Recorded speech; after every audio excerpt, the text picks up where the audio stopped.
Hello everyone and welcome to the channel. Today I want to take a step back and offer a more reflective take on a game that's often misunderstood, especially by those encountering it for the first time. I'm talking about Dead Frontier 3D, a game that's been quietly surviving in its own corner of the internet for well over a decade. And the title of today's video is exactly what I believe is happening with a lot of people: misunderstanding Dead Frontier, or games that have pay-to-win mechanics in general. Let's begin with the most common criticism. Dead Frontier is pay-to-win. There's no denying that when it comes to PvP, this criticism holds a lot of truth. The competitive aspects of the game are clearly skewed in favor of those who spend real money on high-end equipment. In a one-on-one scenario, the player with the superior gear almost always wins. That much is obvious. However, in PvE, the situation is less black and white. Here, the advantage of spending isn't about winning in a traditional sense. It's about convenience. People who choose to invest financially are primarily skipping time-consuming aspects of the game. They aren't bypassing the experience entirely, they're simply accelerating it. For the average player, the core gameplay remains completely accessible without spending a single dollar. As someone who once viewed in-game purchases with heavy skepticism, I now understand the rationale behind them. For many, paying to progress is not about cheating the system, it's about maintaining access to enjoyment in a life that no longer allows for hours of uninterrupted gameplay. In this case, the pay-to-win debate is often less about balance and more about lifestyle differences. Those who can afford the time to grind will find satisfaction in that discipline. Those who cannot may choose to pay. Neither approach should be invalidated.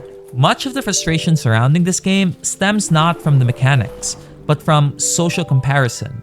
Seeing other players with superior gear can create a sense of inadequacy, especially in multiplayer zones where gear acts as both tools and status symbols.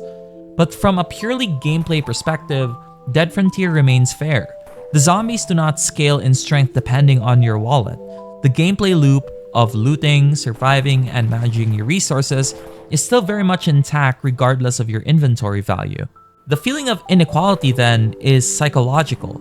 It's a product of perceived distance between yourself and others, not an objective flaw in the game itself.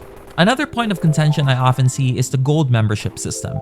Critics argue that it divides the player base and offers unfair advantages to those who pay. However, this model is far from unique. Most MMOs, even the most beloved ones, have some form of subscription or premium feature set. Dead Frontier is simply following an industry standard. And notably, this membership is acquired without spending real money.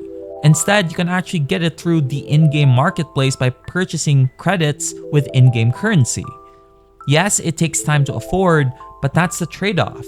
Time and money are the two currencies of modern gaming, and the choice is yours. There's a particular belief floating around that real gamers play the game as it was meant to be played, and they should be praised for that, no doubt. After all, they're playing it with no boosts, no paid shortcuts, just raw, honest grinding. I do respect that approach, but I also believe it's a personal preference, not a moral standard. Not everyone can dedicate 200, 300, or 500 hours to a single game. That doesn't make their experience any less valid.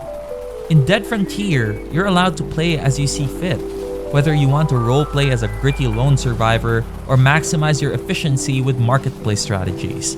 The game supports both. Finally, before we end, I'd like to commend the developers. Dead Frontier has evolved significantly over the past decade.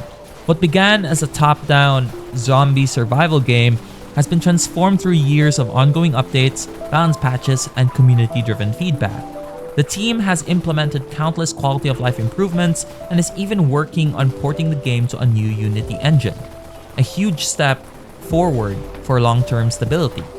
It's easy to criticize games like Dead Frontier for what they lack, but it's just as important to acknowledge what they continue to offer, especially when so many online games disappear entirely.